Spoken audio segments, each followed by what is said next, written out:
నమస్తే ATV news తెలుగుకు స్వాగతం. Andhra Pradesh deputy CM Pawan Kalyan June 29న తెలంగాణలోని కొండగట్టుకు వెళ్లి ఆంజనేయ స్వామి వారికి మొక్కులు చెల్లించారు. ఆయన్ని చూడడానికి అక్కడ జనం పోటెత్తారు. వారిలో ఆయన అభిమానులు ఉండవచ్చు, అలాగే సాధారణ భక్తులు ఉండవచ్చు. కానీ వారిని చూసి అభివాదం చేసిన పవన్కు వారిలో తెలంగాణ జన సైనికులు కనిపించి ఉండవచ్చు. అందుకే పవన్ జనసేన బీజేపీ కలిసి వచ్చే ఎన్నికల్లో పోటీ చేస్తాయి, మేము పొత్తు పెట్టుకుంటాం అనే అర్థం వచ్చే విధంగా ఆ రోజు మాట్లాడి ఉండవచ్చు. మరి బండి సంజయ్ లాంటి సీనియర్ బీజేపీ నాయకుడు దీనిపై ఎలా స్పందించాడు ఇప్పుడు చూద్దాం. మరి ఆలోచన మంచిది కావచ్చు. ఇప్పుడు జనసేన అధ్యక్షులు ఎవరు? పవన్ కళ్యాణ్ గారు. వారి ఆలోచన వారు ప్రకటించారు. మా పార్టీ, మా జాతీయ అధ్యక్షుడు జేపీ నడ్డా గారు, మా రాష్ట్ర అధ్యక్షులు కిషన్ రెడ్డి గారు.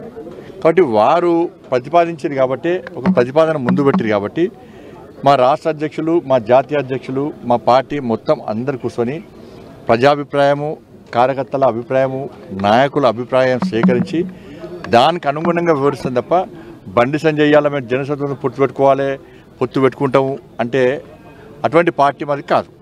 కాబట్టి వారు ప్రతిపాదన ముందు పెట్టారు. దాని గురించి పార్టీ ఆలోచిస్తే అందరు కలిసి పార్టీ ఆలోచించి నిర్ణయం ప్రకటిస్తారు. పవన్ కళ్యాణ్ కొండగట్టులో చేసిన వ్యాఖ్యలు రాజకీయ వర్గాల్లో చర్చనీయాంశమయ్యాయి. తెలంగాణలోనూ జనసేన క్రియాశీలకంగా ఉంటుందని, తెలంగాణలో తాము బీజేపీతో కలిసి కొనసాగుతామని పవన్ కళ్యాణ్ చెప్పారు. దీనిపై కేంద్ర సహాయ మంత్రి బండి సంజయ్ స్పందించారు. పవన్ కళ్యాణ్ జనసేన పార్టీ అధ్యక్షుడిగా తన ఆలోచనలను ప్రకటించారు. ఆయన ఆలోచన మంచిదే కావచ్చు. మా పార్టీ జాతీయ అధ్యక్షుడు జేపీ నడ్డా గారు, మా రాష్ట్ర అధ్యక్షుడు కిషన్ రెడ్డి గారు ఇప్పటి వరకు వారి నుంచి ఈ విషయంలో ఎలాంటి క్లారిటీ లేదు. జనసేన వాళ్లే ముందుగా ప్రతిపాదన తీసుకువచ్చారు కాబట్టి దానిపై మా రాష్ట్ర అధ్యక్షుడు, జాతీయ అధ్యక్షుడు, పార్టీలో అందరూ కూర్చొని చర్చిస్తాం.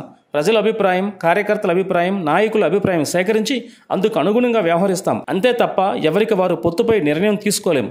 మాది అలాంటి పార్టీ కాదు. జనసేన పార్టీ ప్రతిపాదనను బీజేపీ అధినాయకత్వం చూసుకుంటుంది అని బండి సంజయ్ వివరించారు. తెలంగాణలో గత అసెంబ్లీ ఎన్నికల్లో బీజేపీ జనసేన పొత్తు పెట్టుకున్న సంగతి తెలిసిందే. ఆ పొత్తులో భాగంగా జనసేన 8 అసెంబ్లీ స్థానాల్లో పోటీ చేయగా డిపాజిట్లు గల్లంతయ్యాయి. బహుశా ఈ విషయం బండి సంజయ్కి బాగా గుర్తుండి ఉండవచ్చు. అలాగే పవన్ ఆంధ్రప్రదేశ్లో 21 స్థానాల్లోనూ గెలవటం వల్ల అదే వరవడి వచ్చే ఎన్నికల్లో తెలంగాణలోనూ కొనసాగించాలనే ఆలోచనతో పొత్తుల విషయం ప్రస్తావించి ఉండవచ్చు. ఏది ఏమైనా పవన్ మనసులో ఆలోచన బయటపెట్టేశాడు. 2029 నాటికి ఎవరి బలం ఎంత, ఎవరి బలహీనతలు ఏంటి అనే విషయాలు 2028లోనే తెలుస్తాయి. అందాక వెయిట్ అండ్ సీ. ఈ వీడియో వాచ్ చేసినందుకు ధన్యవాదములు. అలాగే ఇలాంటి మరిన్ని న్యూస్ అప్డేట్స్ కోసం ఏటీవీ న్యూస్ తెలుగు ఛానల్ను సబ్స్క్రైబ్ చేయండి, లైక్ చేయండి, కామెంట్ చేయండి, షేర్ చేయండి. Thank you.